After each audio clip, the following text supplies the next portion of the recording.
මේ Envico Universal card එකට SSR සම්බන්ධ කරලා 230 volt bulb පාලනය කරන්න කියලා. අද අපි ඔයගොල්ලන්ට ගෙනාවා අපේ මෙන්න මේ Universal card එක මේ SSR වලට කොහොමද සම්බන්ධ කරන්න කියලා.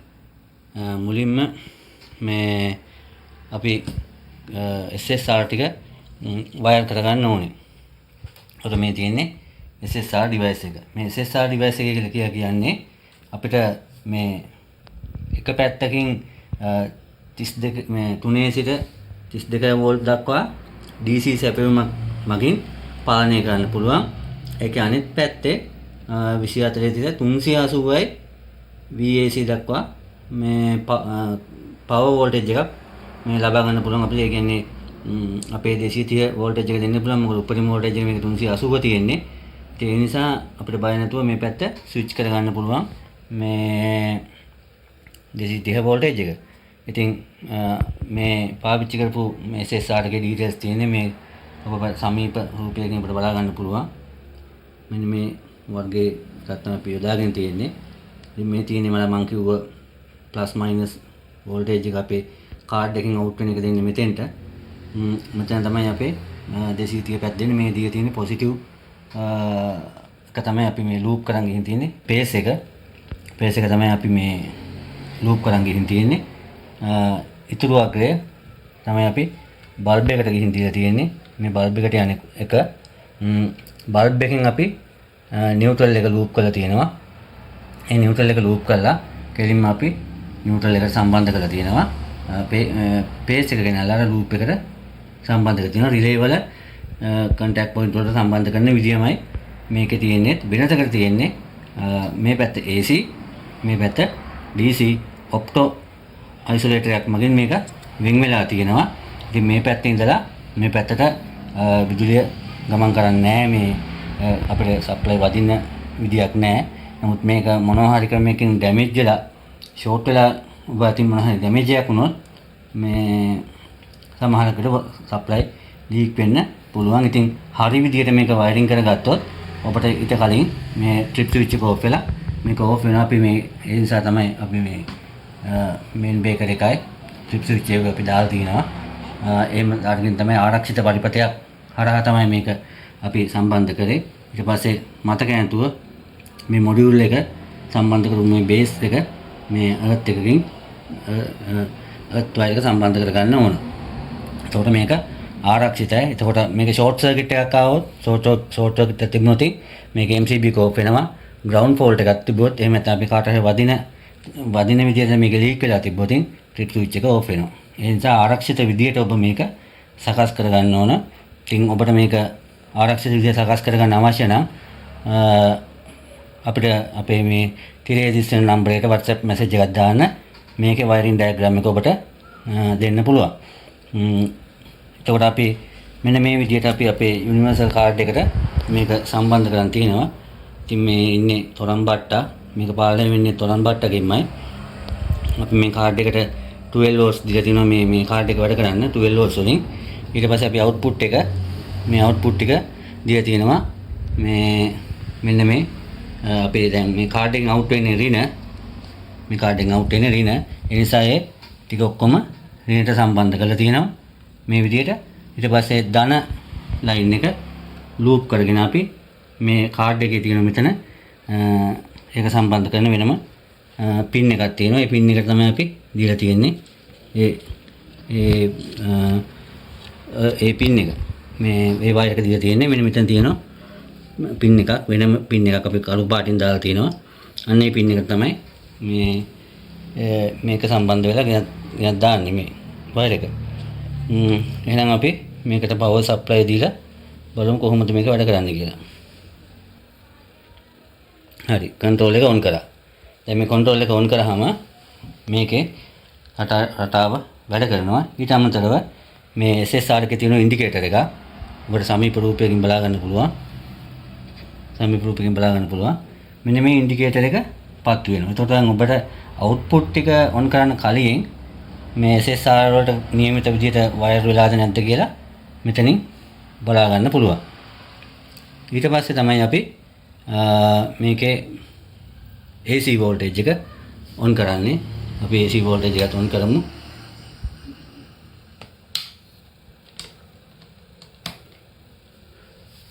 හරි. AC voltage එක on කරා. දැන් අපි මේ දාපු watt 5 filament lamp තමයි මේ switch වෙන්නේ. අර relay වල වගේ කුටු කුටු ගාලා සද්දයක් මේක එන්නේ නැහැ. මේ සද්ද නැතුව වැඩ දාන්න පුළුවන් අයට කදිම පරිපතයක්. ඉතින් බය නැතුව ඔයාලා SSR පාවිච්චි කරන්න. SSR කඩේ මිලදී ගන්න තියෙනවා. ඉතින් හොඳ SSR පාවිච්චි කරන්න. මතක ඇතුව ප්‍රොටෙක්ෂන් දාගන්න. ওই ප්‍රොටෙක්ෂන් දාගන්න නැතුව ආවට ගියාට වැඩ කරලා තමයි සමහර අයට SSR එපා වෙලා තියෙන්නේ. නමුත් මේ SSR කියන්නේ මේ හොඳ ඩිවයිස් එකක්. ඒ ඩිවයිස් එක බොහොම ආරක්ෂිතව පාවිච්චි කරන්න ඕනේ. ඉතින් ඔයගොල්ලන්ට පේනවා ඇති මේ SSR එකේ මේ 40යි DA කියලා තියෙනවා. දැන් ගොඩක් අය කියනවා මේකට මේ ඇම්පියර් 40ක් තමයි මේකේ ඇත්තේ කියලා. හැබැයි මේ ගහපු අංකෙ මේ 40 වුණාට ඇම්පියර් 40ක් මේකට ලෝඩ් කරලා ස්විච් කරන්න කියලා එක නෙමෙයි මේ තියෙන්නේ.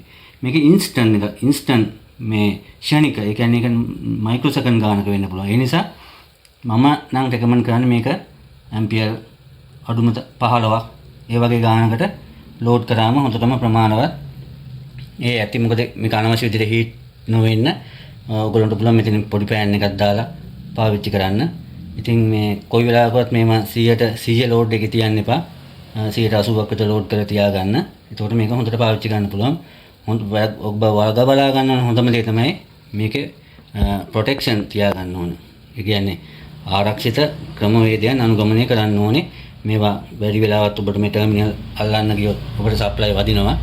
ඉතින් මේ හැම ටර්මිනල් එකකම පවර් තියෙනවා. මේ හැම ටර්මිනල් එකකම පවර් තියෙනවා. මේ මොඩියුල් එක පුරාම මේ පවර් තියෙනවා. මේ මොඩියුල් එක පුරා පවර් තියෙනවා ඇතුලේ. ඒක තමයි මේ පෙන්නන්නේ. ඉතින් ඒ නිසා මේ ඔබ වග බලා ගන්න මේ ආරක්ෂිතව පාවිච්චි කරන්න. කුඩා ළමයි ඉන්න තැන්වල මේක චෙක් කරලා නිකන් දාලා යන්න එපා. මොකද DC 12 වෝල්ට් බල්බ් එක ඔබ චෙක් කරලා දාලා ගියා වගේ පොඩි අය දන්නේ නැහැ මේක මොකද්ද මේ උපකරණය කියලා. ඒ නිසා මේ කුඩා ළමයි ආසයි මේ තරංග ගහන තැන් වලට එනවා. ඉතින් ඔබ වග බලා ගන්න ඕනේ. ඔවුන්ගේ ආරක්ෂාවත් ඔබගේ ආරක්ෂාවත් සියලු දෙනාගේම ආරක්ෂාවක් ගැන ඔබ වග කියන්න වෙනවා. ඒ නිසා ආරක්ෂිතව මේව පාවිච්චි කරන්න මේ පාවිච්චි කරන වෙලාවට. එහෙනම් අපි ඔබට විශේෂ දෙයක් මේක තවත් දැනගන්න ඕනේ නම් අපිට මැසේජ් එකක් දාන්න. අපි මේ පරිපත පිළිබඳ ඔබට කියා දෙන්න. මොකද මේ වොට් 5 බල්බ් කියන එක සාම්ප්‍රදායික තොරන් වල තවමත් ඒවා තියෙනවා. ඉතින් ඒ අය හරි කැමති මේ බල්බ් එකට. ඒ අයටත් මේ තාක්ෂණයට සම්බන්ධ කරගන්න ඕන නිසා තමයි අපි මේ යුනිවර්සල් කාඩ් එකට මේක සම්බන්ධ කරගත්තේ. ඉතින් මේකට යුනිවර්සල් කියලා කියන්නේ අර මම කලින් කිව්වා වගේ මේකට රිලේ දාගන්න පුළුවන්. මේකට SSR දාගන්න පුළුවන්. මේකට MOSFET දාන්න පුළුවන්. ට්‍රාන්සිස්ටර් දාන්න පුළුවන්. ඒ වගේ දේවල් ගොඩක් මේකේ තියෙනවා. ඉතින් අපි MOSFET කාඩ් එකක් දාලා 12 volts control කරන විදිය ඊළඟ වීඩියෝ එකේදී අපි අරන් එන්නම්. මේ අපේ MOSFET කාඩ් එක දැන් සකස් වෙලා හැඩ වෙමින් පවතිනවා. ඉතින් මේ තමයි අපේ ඊළඟට ඉන්න එක්කෙනා සමාජිකයා. ඉතින් මේත් එක්ක අපි 12 volt වැඩ කරන අයට සද්ද නැතුව, ඒ කියන්නේ රිලේ වල සද්දෙට ගොඩක් අය අකමැති, සද්ද නැතුව වැඩ දාන අයට මෙන්න හොඳ කාඩ් එකක් අපි හදලා තියෙනවා. ඉතින් මේ ගැන ඊළඟ වීඩියෝ එකේදී අපි අරන් එන්නම්. ඒ වගේම අපේ මේ අපේ අලුත් වැඩි දියුණු කරපු රිලේ කාඩ් එක අර ඔබට කලින් දැක්ක මේ රිලේ කාඩ් එකම පොඩ්ඩක් වැඩි දියුණු කරලා හදපු රිලේ කාඩ් එකක් තියෙනවා. ඒක මේ කියන්නේ විශේෂ අවස්ථාවන් සඳහා.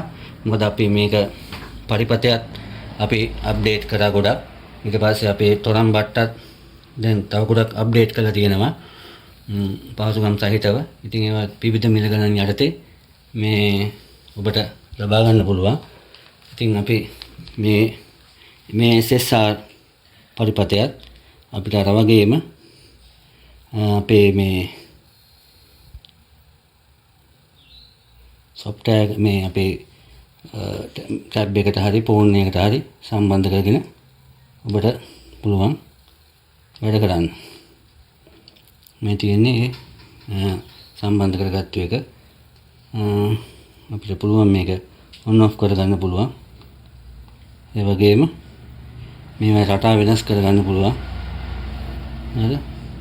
මේ රටා දාගන්න. ඊට පස්සේ අපි ඔය වගේ රටාවක් දාගන්න පුළුවන්.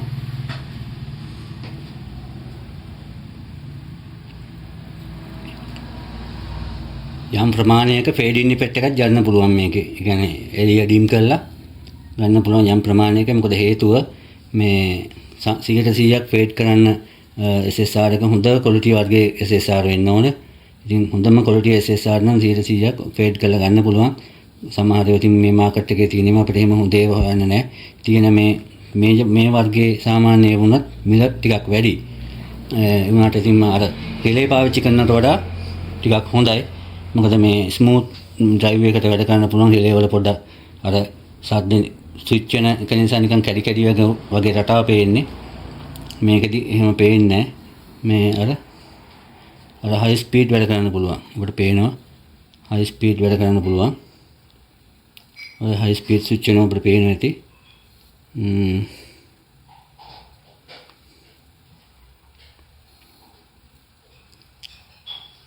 එතකොට දැන් රිලේ එක කන්ටැක්ට් එක දැම්මොත් මෙච්චර ස්පීඩ් එකේ ස්විච් කරන්න ගියාම විවිධ ප්‍රශ්න එනවා. මොකද කන්ටැක්ට් පොයින්ට් ආක් වෙන්න ගන්නවා. කන්ටැක්ට් පොයින්ට් එකට මේ බදනවා. ඒ වගේ ලොකු ප්‍රශ්න එනවා. ඉතින් මේ අපේ SSR එකට එහෙම වෙන්නේ නැහැ. ඔබට පුළුවන් හොඳට මේ වැඩ කරන්න මේකත් එක්ක මේ ඔය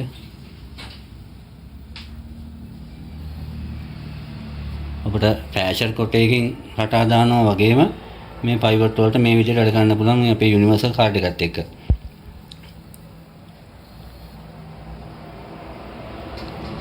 ඉතින් ඔබ හොඳට මතක තියාගන්න ඕන මේ ඉලෙක්ට්‍රොනික සමග DC විදුලියත් එක්ක ඔබ ගොඩක් වැඩ කරලා ඇති. ඉලෙක්ට්‍රොනික AC විදුලියත් එක්ක වැඩ කරද්දී හරිම පරිස්සම් වෙන්න ඕන. පියවර අනුගමනය කරන්න ඕනේ. පියවරෙන් පියවර චෙක් කරන්න ඕනේ. පියවරෙන් පියවර චෙක් කරන්න ඕනේ. එතකොට එකම වයර් කොහෙන් හරි වයර් කරලා මේ ප්‍රයිමරි මේ සෙකන්ඩරි එකේ පැත්තේ ඉඳලා ප්‍රයිමරි පැත්තට සම්බන්ධ වුණොත් මේ පරිපත සියල්ලම විනාශ වෙනවා. ඉතින් ඒක වගේ ප්‍රොටෙක්ෂන් ඉතින් හදලා මේ කාඩ් ප්‍රමිල කරන්න බෑ. ඒ නිසා මේ ඔබ වග බලා ගන්න ඕනේ. මේක ඇතුලේ තියෙන ලොකු ප්‍රොටෙක්ෂන් එක මේ පැත්තට එනවට ඔක අපේ කාඩ් එකේ ප්‍රයිමරි ප්‍රොටෙක්ෂන් එක තියෙනවා. මේකෙත් තියෙනවා ප්‍රොටෙක්ෂන් එක. එතකොට සෙකන්ඩරි ප්‍රොටෙක්ෂන් එක මෙතන වැටලා තියෙනවා. ඊට අමතරව ඔබ මේවට ෆියුස් දාලා බ්‍රේකර් දාලා ප්‍රධාන පවර් ලයින් එකට පාවිච්චි කරන මේ යන ලයින් එක යන්නේ බල්බ් ගොඩකට යනවනම් ඔබ මෙතෙන්ට මේ දාගන්න 10 ඇම්පියර් වගේ MCB එකක් දාලා හදාගන්න. මොන හරි ෂෝට් එකක් આવොත් මෙයා ඩැමේජ් වෙන්න කලින් බ්‍රේකර් එක ඔෆ් වෙනවා. ඒක තමයි ප්‍රොටෙක්ෂන් ඩිවයිසස් මාකට් එකේ තියෙන්නේ. ඉතින් ඒක පාවිච්චි කරන්න ඕනේ. එහෙම නැතුව මේක නිකම්ම අරගෙන අර ෆ්ලෑෂර් කොට එක ගහලා ඔයාලා ගිහිල්ලා වයර් අමුණනකොට අතින් අමුණලා එහෙම නැත්නම් කොහොම හරි අමුණලා ෂෝට් වුණාට පස්සේ මුකුත් වෙන්නේ නැතුව වගේ තිබ්බට මේවා එහෙම නෑ. මේ ඉලෙක්ට්‍රොනික ඩිවයිස් පාවිච්චියේදී හරි පරිස්සම් වෙන්න ඕනේ. ඒවා හරි සංවේදී උපකරණ. ඉතින් ඔබ ඒවා පාවිච්චි කරනකොට තමයි මේ ඔබට තේරෙන්නේ. ඒ නිසා මේ බය නැතුව මේවා පාවිච්චි කරන්න පුළුවන්. මේවට කැමති අයට. කවුරු හරි අපෙන් ඉල්ලුවොත් මේවා ඩයග්‍රෑම් දෙන්න අපි සූදානම්. වෙන විශේෂ දෙයක් මට මේ වෙලාවේ ඔබට මතක් වෙන්නේ නැහැ දෙන්න කියන්න මේ සම්බන්ධව. කොහොම වුණත් මේ SSR වලට කැමති කීප දෙනෙක් හිටියා. ගොඩ දෙනෙක් කතා කරලා කිව්වා මේ අපිට තේරෙන්නේ SSR පරිපතයක් හදාගන්න හැටි. ඔන්න අපි අපේ යුනිවර්සල් කාඩ් එකට අපි ඒක ඇතුළත් කරලා තියෙනවා. ඔබට පුළුවන් ඒක පාවිච්චි කරන්න.